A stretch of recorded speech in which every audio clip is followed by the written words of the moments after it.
তো hello guys, welcome to my channel Rasel explainer. তো আজকে সবার প্রথমে একটু এনএক্সটি শো নিয়ে কথা বলা যাক, কারণ আজকে এনএক্সটি শোতে বেশ কিছু ভালো ভালো জিনিস হয়েছে আর আজকের এনএক্সটি শোটা বেশ এন্টারটেনিং ছিল। আর সবার প্রথমে বলবো যে এনএক্সটির লোগো ডাব্লিউডাব্লিউ চেঞ্জ করে দিয়েছে। এখানে আগে ছিল গোল্ডেন ব্ল্যাক, এখন হয়ে গেছে সিলভার ব্ল্যাক।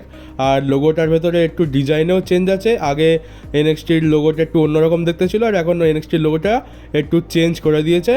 তো মোটামুটি একটু সিম্পলের ওপর দিয়ে দেখতে ভালোই লাগছে। আর এত বছর ধরে আমরা গোল্ডেন ব্ল্যাক দেখেছি আর এখন একটু সিলভার ব্ল্যাক দেখছি, তো একটু নতুনত্বও দেখতে পাচ্ছি। তো যাকে খুব ভালো হয়েছে। আর এটার সাথে সাথে কী হয়েছে যে এনএক্সটির যে চ্যাম্পিয়নশিপ রয়েছে, মেন চ্যাম্পিয়নশিপগুলো, ওমেন্স চ্যাম্পিয়নশিপ আর এনএক্সটি যে মেল ডিভিশনের যে চ্যাম্পিয়নশিপটা রয়েছে সেইটার ডিজাইনও চেঞ্জ হয়ে গেছে। তো তোমরা এখন স্ক্রিনেতে দেখতে পাচ্ছ এইটা হচ্ছে নতুন এনএক্সটি চ্যাম্পিয়নশিপ। আর ডিজাইনটা বেশ ভালো করেছে, আগের থেকে দেখতে বেশ একটু ইউনিক লাগছে। আর তারপর যেটা দেখতে পাচ্ছ এটা হচ্ছে এনএক্সটি ওমেন্স চ্যাম্পিয়নশিপ। তো এইটারও সেম ডিজাইন, শুধুমাত্র সাদা কালারের করে দিয়েছে। তো সবার প্রথমে বলি ওয়েসলি ভার্সেস ওয়েন্টেজের মধ্যে যে ম্যাচটা ছিল সেটার ব্যাপারে। এটা ছিল একটা স্ট্রিট ফাইট ম্যাচ আর এরা ম্যাচটাকে সেরকমভাবেই লড়েছে। আমরা এখানে বেশ কিছু ওয়েপেনের ইউজ দেখতে পাই। এখানে লোহার শিকলের ইউজ হয়, চেয়ারের ইউজ হয়, ডাস্টবিন, টেবিল, এইগুলোর তো ইউজ হয়েছেই, ক্যান্ডোস্টিকেরও ইউজ হয়েছে। এই ম্যাচটা খুবই ব্রুটাল হয়েছে। এই ম্যাচটা দেখে তোমাদের খুবই ভালো লাগবে, তোমরা এনজয় করবে। এখানে আমরা সেন ম্যাকম্যানের যে কোচ টু কোচ মুভটা আছে সেটাও ইউজ হতে দেখতে পাই। ম্যাচটা খুবই এন্টারটেনিং ছিল আর শেষ পর্যন্ত এই ম্যাচটায় ওয়েসলি জিতে যায়। এরপর কথা বলা যাক এনএক্সটি ওমেন্স চ্যাম্পিয়নশিপের জন্য, যেটা ছিল রক্সিন ভার্সেস গিউলিয়া। গিউলিয়ার এটা এনএক্সটি ডেবিউ করার পর প্রথম চ্যাম্পিয়নশিপ ম্যাচ ছিল। তো ব্যাপারটা হচ্ছে যে গিউলিয়া তো অনেক বড় স্টার, গিউলিয়াকে কি হারিয়ে দেবে। আবার তার উপরে হচ্ছে যে রক্সিনকেও ডাব্লিউডাব্লিউ খুব ভালোভাবে পুশ করে, তাকে তো সহজে হারানো যাবে না।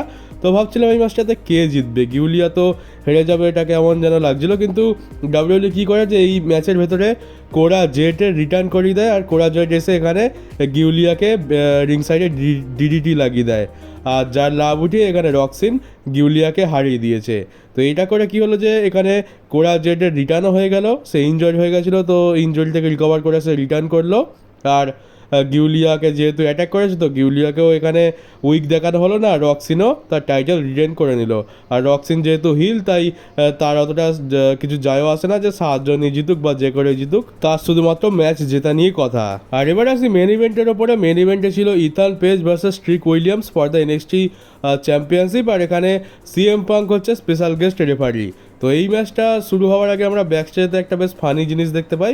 মানে এই ম্যাচটা শুরু হওয়ার বেশ কিছুক্ষণ আগেই দেখেছিল, আমি জাস্ট লাস্টে এসে বলছি। তো সিএম পাঙ্ক কী হয় যে সিএম পাঙ্ক যেহেতু স্পেশাল গেস্ট রেফারি, তো সে কী করে একটা রেফারির ড্রেস পরে, মাথায় শন মাইকেলসের যে কাউবয় হ্যাট আছে ওটা নিয়ে নেয় আর একটা জাঙ্গিয়া পরে চলে আসে।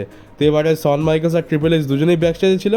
তো শন মাইকেলস বলছে, আরে এরকমভাবে এটা কীরকম স্পেশাল গেস্ট রেফারির এরকম ড্রেস তো হয় না, এই ড্রেস পরে তুমি স্পেশাল গেস্ট রেফারি হবে। তো সিএম পাঙ্ক বলছে তাহলে কী করবো, খুলে দেবো? তো শন মাইকেলস বলছে যে হ্যাঁ এটা খুলে চেঞ্জ করে দাও। তো সিএম পাঙ্ক কী করে, একটু মোমেন্টটাকে ফানি বানানোর জন্য সে সেখানেই প্যান্ট খুলতে শুরু করে দেয়। প্যান্ট খুলে শন মাইকেলসের হাতে ধরিয়ে দিতে যাচ্ছিলো, কিন্তু শন মাইকেলস বলে যে না, এখানে এইসব খোলাখুলি করতে হবে না, তুমি ভেতরে গিয়ে চেঞ্জ করে এসো আর আপাতত আমার টুপিটা আমাকে ফেরত দিয়ে দাও। তো এখানে সিএম পাঙ্ক তার শন মাইকেলসের যে টুপিটা রয়েছে সেটা ফেরত দিয়ে দেয় আর এখানে জাঙ্গিয়া মাঙ্গিয়া কিছু খোলে না আর সে চলে যায় চেঞ্জ করতে। তো এটা একটা ফানি জিনিস আমরা দেখতে পেলাম। ট্রিপল এইচ খালি মাঝখানে দাঁড়িয়ে মজা নিচ্ছিল। এরপর আসি ম্যাচের ওপরে। ম্যাচটা তো খুবই ভালো হয়, তোমরা জানো যে এরা দুজন কত ভালো রেসলার, তো ম্যাচ নিয়ে তো কোনো রকম কমপ্লেন নেই। আর আমরা ম্যাচের মধ্যে ইথান পেজের সাথে সিএম পাঙ্কের একটু ঝামেলা দেখি। ইথান পেজ এখানে সিএম পাঙ্ককে মক করে ট্রিক উইলিয়ামসকে জিটিএসও লাগিয়ে দেয়। এখানে পরিষ্কার বোঝা যাচ্ছে যে সিএম পাঙ্কের সাথে ইথান পেজের খুব একটা হচ্ছে না, কিন্তু ট্রিক উইলিয়ামস তো ফেস, তার সাথে সিএম পাঙ্কের ঠিকঠাক হচ্ছে। তো শেষ পর্যন্ত এখানে কী হয় যে আমরা এখানে নতুন চ্যাম্পিয়নশিপ বেল্টের সাথে নতুন একটা চ্যাম্পিয়নও দেখতে পাই। এখানে ইথান পেজকে ট্রিক উইলিয়ামস হারিয়ে দিয়েছে আর হয়ে গেছে নতুন এনএক্সটি চ্যাম্পিয়ন। আর তারপর সেলিব্রেশন তো খুবই ভালো হয়। আর ম্যাচ শেষ হয়ে যাওয়ার পর সিএম পাঙ্ক তার বদলাও নিয়ে নেয় ইথান পেজের থেকে, ইথান পেজকে চাগিয়ে জিটিএস লাগিয়ে দেয়। তো তারপর তো ইথান পেজ গড়ি গড়ি সাইডে চলে যায়। তারপরে সিএম পাঙ্ক আর ট্রিক উইলিয়ামসের আমরা সেলিব্রেশন দেখতে পাই। এনএক্সটির শোটা আজকের খুব ভালো হয়েছে। আর এনএক্সটি শোটা এত ভালো বানানোর কারণ হচ্ছে আজকের AEW ডায়নামাইটের সাথে এনএক্সটির হেড টু হেড কম্পিটিশন ছিল। তো ভিউয়ারশিপ বাড়ানোর জন্য এই শোটাকে একটু বড় তো বানাতেই হতো। আর আজকের এনএক্সটি শো থেকে একটা জিনিস জানতে পারলাম, সেটা হচ্ছে যে আমি বেশ কিছু সময় আগে তোমাদেরকে বলেছিলাম যে ডাব্লিউডাব্লিউ ডেলটাকে সাইন করে নিয়েছে এই ডেলটাও কিছুদিন পর আমরা একে ডাব্লিউডাব্লিউতে দেখতে পাবো। তো এটা এখন অফিসিয়াল হয়ে গেছে যে ডেলটাকে আমরা এনএক্সটিতে দেখতে পাবো। আর তার ডেবিউ ডেট হচ্ছে 27শে অক্টোবর, যে এনএক্সটি শোটা হবে সেখানে আমরা ডেলটার ডেবিউ দেখতে পাবো। এই ডেলটাকে তোমরা দ্বিতীয় রিয়া রিপ্লিও বলতে পারো, কারণ এর হাবভাব, আচার আচরণ আর স্টাইলও পুরো রিয়া রিপ্লির মতো। আর রিয়া রিপ্লির মতো এর বাড়িও অস্ট্রেলিয়াতে। আর এর পরের নিউজ হচ্ছে যে ডাব্লিউডাব্লিউ অফিসিয়ালি রয়্যাল রাম্বলের পোস্টার রিলিজ করে দিয়েছে। দেখতে পাচ্ছ এটা হচ্ছে রয়্যাল রাম্বলের পোস্টার। 1 ফেব্রুয়ারিতে হবে, মানে আমাদের এখানে 2 ফেব্রুয়ারি। এখানে Bianca Belair, Rhea Ripley, Roman Reigns, Cody Rhodes, Liv Morgan আর সিএম পাঙ্কও রয়েছে। রোমান রেন্স রয়েছে, এটা খুবই ভালো খবর। রোমান রেন্সকে হয়তো আমরা অনেক বছর পর আবার 30 ম্যাচ রয়্যাল রাম্বল ম্যাচেও দেখতে পেতে পারি, বা এমনটা হতে পারে যে অন্য কোনো একটা ম্যাচেও বুক করে দিল। আমি তো চাইবো যে এবারে অন্তত 30 ম্যাচ রয়্যাল রাম্বল ম্যাচে আসুক, কারণ আমরা অনেক বছর তাকে 30 ম্যাচ রয়্যাল রাম্বল ম্যাচে এন্ট্রি নিতে দেখিনি। আর তাছাড়া ড্রু ম্যাকিন্টায়ার প্রচণ্ড রেগে রয়েছে, কারণ সিএম পাঙ্ককে এই পোস্টারের মধ্যে ফিচার করা হয়েছে কিন্তু তাকে করা হয়নি। তো এইটা নিয়ে টুইটারে সে বহুত রাগ প্রকাশ করেছে। কিন্তু তাকে পোস্টারে ফিচার করুক বা না করুক, সে তো রয়্যাল রাম্বলে থাকবে, এটা আমরা সকলেই জানি। এরপর একটা খারাপ নিউজ রয়েছে, সেটা হচ্ছে যে জেকব ফাটুর একটা ভাই রয়েছে যার নাম হচ্ছে জার্নি ফাটু। একে তোমরা চেনো না, আর আমিও চিনতাম না এতদিন, কারণ এর সাথে ব্লাড লাইনের তো কোনো সেরকম সম্পর্ক নেই। কিন্তু এ একজন প্রফেশনাল রেসলার। এই জেকব ফাটুর সাথে অন্যান্য শোতে, অন্যান্য রেসলিং প্রফেশনে কাজ করেছে। তো কি হয়েছে যে একে আর খুঁজে পাওয়া যাচ্ছে না, এই মিসিং হয়ে গেছে। আর শেষবার একে 13 সেপ্টেম্বর দেখা গেছিলো, আর তারপর থেকে এখনও পর্যন্ত কোনো খবর নেই। এ পুরোপুরি উধাও হয়ে গেছে, একে কোথাও খুঁজে পাওয়া যাচ্ছে না। এখনও পর্যন্ত তার কোনো খবর পাওয়া যায়নি। তো এটা একটা খুবই খারাপ খবর। হঠাৎ করে একটা জলজান্ত মানুষ কোথাও উধাও হয়ে গেল, আর এত দিন হয়ে গেছে তার কোনো খবর নেই। প্রায় বলতে গেলে 20 দিনের মতো টাইম হতে চললো, তাকে খুঁজে পাওয়া যাচ্ছে না। তো আশা করবো কোনো খারাপ খবর যেন না আসে, তাকে খুব তাড়াতাড়ি খুঁজে পাওয়া যায়, আজ সুস্থ স্বাভাবিকভাবেই যেন সে আবার ঘরে ফিরে আসে।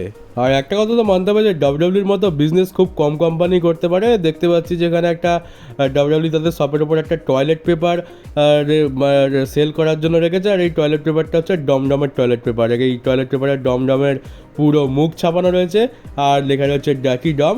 এবার তোমরা এটা তার ডাব্লিউডাব্লিউ শপ থেকে কিনে এতে পায়খানা করার পর তোমরা পেছন মুছতে পারবে। মানে আমরা তো ওইসব করি না, আমরা জল দিয়ে ধুয়ে শান্তি পাই, কিন্তু আমেরিকাতে তো অন্যরকম সিস্টেম। ওখানে কাগজ দিয়ে মুছেই ওটা দিন কাটিয়ে দেয়। কী করে কাটায় সে তো তারাই জানে। এখন টয়লেট পেপারও পাওয়া যাচ্ছে ডমিনিকের নামে, আর ডমিনিককে সবাই এত বেশি হেট করে, তো এই টয়লেট পেপারটা বিক্রিও হবে, কারণ সবাই এতে নিজের পেছন পরিষ্কার করতে চাইবে। তো মানতে হবে যে ডাব্লিউডাব্লিউ খুব একটা ভালো উপায় বের করেছে বিজনেস করার। তো ডমিনিক আজকাল সব জায়গায় পৌঁছে গেছে, আর ডমিনিক এমন এমন জায়গায় পৌঁছেছে যেখানে কেউ পৌঁছাতে পারে না।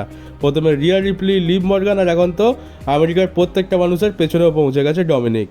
আর বাটিস্টার একটা রিসেন্ট টাইমের ফটো এসছে, ফটোটা দেখতে পাচ্ছ, দেখে তো খুবই খারাপ লাগছে যে বাটিস্টার দিন দিন আরও শরীর অবস্থা খারাপ হয়ে যাচ্ছে, কেমন যেন রোগা হয়ে যাচ্ছে, আর বয়সের ছাপ তো পরিষ্কার বোঝা যাচ্ছে।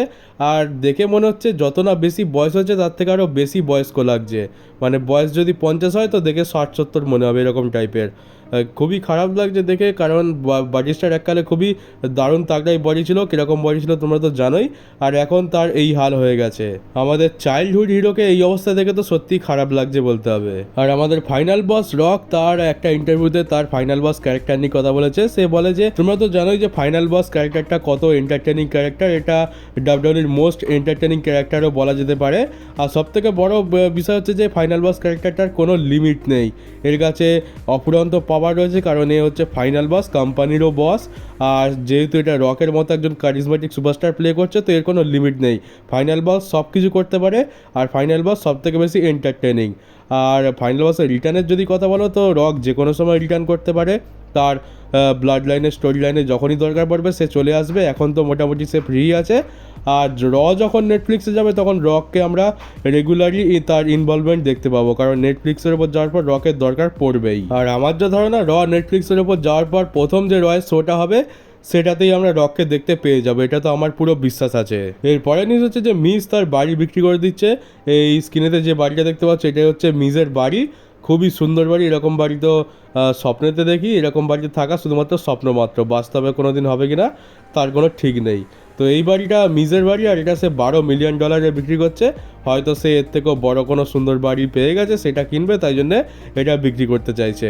এছাড়া অন্য কোনো কারণও থাকতে পারে। তো দেখো ভাই, $12 মিলিয়ন বিক্রি করছে, তোমাদের মধ্যে যদি কেউ কিনতে ইন্টারেস্টেড থাকে তো কিনতে পারো। আমার কথা বলো তো, আমি তো ভাই আমার কাছে যা টাকা আছে তা দিয়ে একটা জানলাও কিনতে পারবো না এই বাড়ির। আর ডাব্লিউডাব্লিউ এটা অ্যানাউন্স করেছে যে গান্থারের সাথে ইলিয়া ড্রাগুনভের একটা লাইভ ইভেন্টে ম্যাচ হচ্ছিল, আর সেই ম্যাচ চলাকালীন ইলিয়া ড্রাগুনভ খুবই বাজেভাবে ইনজার্ড হয়ে যায়, আর তার এখন 6 থেকে 9 মাস টাইম লাগবে রিটার্ন করতে। তার মানে হলো যে পরের বছর আমরা মার্চ থেকে জুনের মধ্যে রিটার্ন দেখতে পাবো, মানে ওই র্যাসেলমেনিয়া কিংবা র্যাসেলমেনিয়ার পরেতেই হয়তো আমরা ইলিয়া ড্রাগুনভের রিটার্ন দেখতে পাবো। এবার এটা ডাব্লিউডাব্লিউ নিজে অ্যাডভার্টাইজ করছে, তো এটা স্টোরি লাইনের পার্টও হতে পারে, আবার হতে পারে যে সত্যি ইনজার্ড হয়ে গেছে।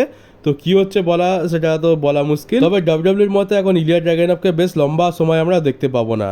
আর গান্থারের সাথে স্যামি জেনের ম্যাচ হয়ে যাওয়ার পর আমরা তো জানি যে গান্থারই জিতবে, স্যামি জেন যতই লাফালাফি করুক স্যামি জেন জিতছে না। যে উসো সারপ্রাইজ দিয়ে দিয়েছিল, কিন্তু স্যামি জেন সারপ্রাইজ দিতে পারবে না, এটা আমার বিশ্বাস। তো গান্থারের সাথে স্যামি জেনের ম্যাচ হবে, আর স্যামি জেনের সাথে গান্থারের রাইভালরি শেষ হয়ে যাওয়ার পর আমরা ব্রন ব্রেকারের সাথে গান্থারের রাইভালরি স্টার্ট হতে দেখতে পাবো। এমনটা টিজ আমরা মানডে নাইট রতে দেখতে পেলাম। কারণ এক তো হচ্ছে আমরা ব্রন ব্রেকারের ফেস টার্ন দেখতে পেলাম, গান্থার হচ্ছে এত বড় একটা হিল, তো গান্থার স্যামি জেনকে মিটিয়ে দেওয়ার পর আমরা ফেস ব্রন ব্রেকার ভার্সেস গান্থারের মধ্যে ম্যাচ দেখতে পাবো। এই ব্রন ব্রেকারই কিন্তু স্যামি জেনের আগে গান্থারকে হারিয়েছিল যখন তারা দুজনেই এনএক্সটি-তে ছিল। এদের ফিউডটা তো বেশ জোরদার হতে চলেছে, এটা তো পুরো নিঃসন্দেহে বলা যায়। তো চলো গাইস, এই ছিল আজকের নিউজ ভিডিও। কেমন লাগলো কমেন্ট বক্সে অবশ্যই জানিও। নতুন হয়ে থাকলে চ্যানেলটাকে সাবস্ক্রাইব করে নোটিফিকেশন বেলটা অন করে দিও, আর ভিডিওটাকে অবশ্যই শেয়ার করে দিও। তো চলো গাইস, দেখা হচ্ছে তোমাদের সাথে আমার পরের ডাব্লিউডাব্লিউর নিউজ ভিডিওতে।